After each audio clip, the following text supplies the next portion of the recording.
जिनको तुमने देव दुसह दुख दारुण दीन्हे। दारा दूषित करी द्रव्य हरि भिक्षुक कीन्हे। स्वान समान अमान उन्हीं के टुकड़े खाओ। रक्त सुरंजित भोग भोगते नहीं लगाओ। चलो उत्तराखंड को मोह पास छेदन करो। जन्म सफल तप करी करो। सब तज हरि में धरो। सुनत विदुर के बचन बंधुवर अति हर्षाए। गद गद गिरा गंभीर नीर नयनन में छाए। धन्य धन्य लघु भ्रात हाथ गहितात उबार्यो। अंधकूप में पतित पतित कूप करी निकार्यो। सब कुछ होवत छोड़ के गांधारी के साथ में। विदुर बताए मार्ग ते चले हाथ दे हाथ में। हरि शरणम हरि शरणम हरि शरणम श्री प्रभु शरणम। भागवत चरित प्रथमा अध्याय 6 छप्पय क्रमांक 9वां 10वां। हे स्वामिन, जिन पांडवों को आपने अत्यंत कष्ट दिया और उनकी पत्नी द्रौपदी का बीच सभा में अपमान कराकर उनका सारा धन छीन कर भिखारी बना दिया था, आज कुत्ते के समान उनका टुकड़ा खाने में आपको लज्जा नहीं आती? अभी आप हत्या की जड़ इस राजसुख को भोगना ही चाहते हैं। अब सबका मुंह छोड़ हिमालय में चलिए, वहीं भगवान का ध्यान करते हुए तपस्या करके अपने जीवन को सफल बनाए। विदुर की बातें सुनकर धृतराष्ट्र बड़े प्रसन्न हुए। उनकी आंखों में आंसू आ गए और रुंधे हुए स्वर में उन्होंने कहा, हे प्रिय भाई विदुर, आप ही धन्य हैं। मोह के अंधे कुएं में गिरे हुए मुझ अंधे पापी को आपने उबार लिया है और एक दिन रात में सबको सोता हुआ छोड़कर गांधारी के साथ घर से निकलकर विदुर के पीछे और धृतराष्ट्र चल पड़े।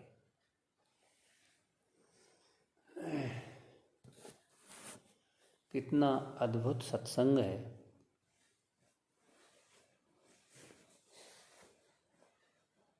जो व्यक्ति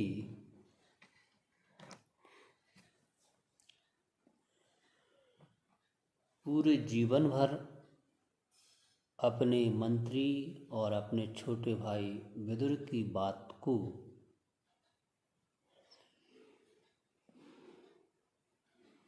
मानने में जीवन भर असमर्थ रहा, विदुर की नीति युक्त बातें, विदुर जी की धर्म सम्मत सलाह है, धृतराष्ट्र को कभी रास नहीं आई।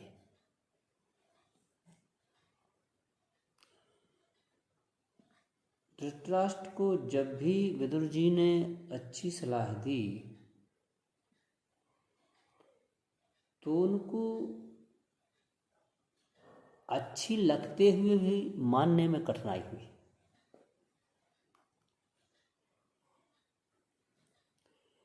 लेकिन जब महाभारत के युद्ध में धृतराष्ट्र का सब कुछ छीन लिया गया, उनके 100 पुत्र मारे गए, राज्य चला गया, उसके बाद भी धृतराष्ट्र की यह दशा देखकर कि वो अब भी युधिष्ठिर महाराज के अधीन होकर अब भी राजसुख को भोगना चाहते हैं,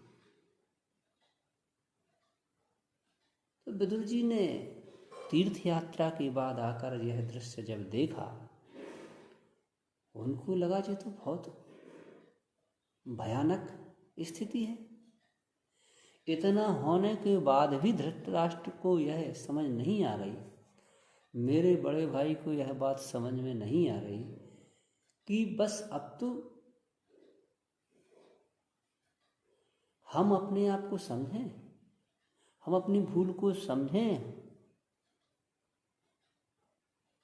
यही बात आज विदुर जी उनको समझाना चाह रहे हैं कि जिनको आपने अत्यंत कष्ट दिया, उनकी पत्नी द्रौपदी को आपने भरी सभा में अपमान कराकर उनका सारा धन छीन लिया, उनको भिखारी बना दिया, आज कुत्ते के समान उनका टुकड़ा खाने में आपको लज्जा नहीं आती। विचित्र बात है भैया। अब इस मोह को छोड़ दीजिए। अब तपस्या करने के लिए, भगवान का ध्यान करने के लिए इस भयानक मोह को छोड़िए। अब चलिए यहाँ से हिमालय। तो विदुर जी की इतनी ठोस, कठोर और धर्म सम्मत बातें, हृदय स्पर्शी बातें सुनकर विदुर की बातें सुनकर धृतराष्ट्र को बहुत अच्छा लगा, बहुत खुश हुए धृतराष्ट्र, बड़े प्रसन्न हुए। उनको लगा कि आज जो विदुर ने बातें कही हैं, मैं तो पहले कभी नहीं मान पाया इसकी बात, लेकिन आज की जो बात है, आज का जो इसका प्रहार है, धर्म सम्मत प्रहार है,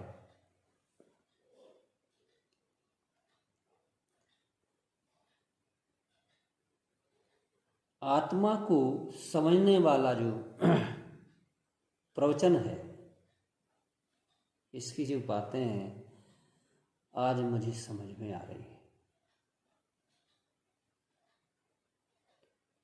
तो इन बातों को सुनकर धृतराष्ट्र बड़े प्रसन्न हुए और उनकी आंखों में आंसू आ गए और रुंधे हुए स्वर में उन्होंने कहा, भैया विदुर, आप धन्य हो।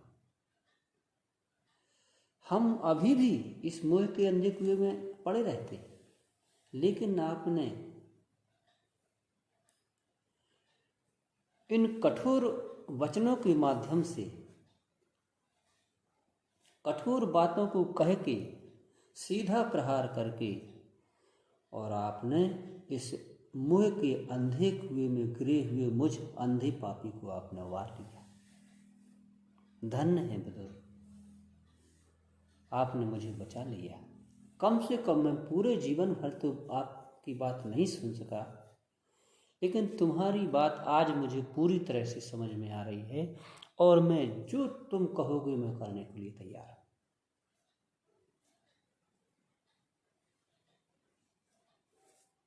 इसी को कहते हैं देर आए पर दुरुस्त आए।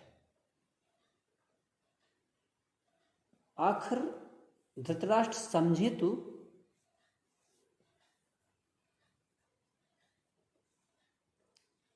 तो एक दिन रात में सबको सोता हुआ छोड़कर गांधारी के साथ में धृतराष्ट्र विदुर के पीछे पीछे भगवान के ध्यान में लीन तपस्या करने के लिए हिमालय की ओर चल पड़े। तो यह प्रसंग हमें बताता है कि जो ये विदुर जी का जो धृतराष्ट्र को समझाना है, वो वास्तव में विदुर जी धृतराष्ट्र को समझा रहे ठीक है, लेकिन वो हम सभी को भी समझा रहे हैं कि हम जितने जल्दी से जल्दी इस मोह के अंधे कुएं से बाहर निकल सकें और भगवान की सेवाओं में अपने आप को लगा सकें, उतना अच्छा। यह विदुर जी का सत्संग हम सभी के लिए है। धृतराष्ट्र का उद्धार तो उनके प्रवचन से हो गया, और हमें देखना है यह जो विदुर जी का जो प्रवचन है हम पर कितना असर करता है, क्योंकि यह हम सभी के लिए है। हम भी ऐसे ही हैं, हम भी मोह के पास में फंसकर और अपनों के दरवाजे पर पड़े रहते हैं और यह नहीं समझ पाते कि एक दिन वो आने वाला है जब इस शरीर से, जिस शरीर के माध्यम से हम साधन तपस्या भगवान को पाने के लिए कर सकते थे, निकाल दिए जाएंगे, तो हम उस दिन के पहले अपने आप को सतर्क करें और भगवान की तपस्या में, भगवान की सेवाओं में अपने आप को उस महान अपमान के पहले, उस विचित्र अपमान के पहले जो हमें, जिनके मोह में हम फंसे हुए हैं, उन्हीं के द्वारा हम तिरस्कृत हो सकते हैं, उसके पहले हम अपने आप को भगवान की सेवाओं में लगाएं और साधना के माध्यम से अपना जीवन सफल बनाएं। हरे कृष्णा कृष्ण कृष्ण हरे हरे, हरे राम राम राम हरे हरे। जय राधा गिरधारी भगवान की जय, गिरिराज भगवान की जय, शील प्रभुपाद की जय, गुरु महाराज की जय, श्री राधे।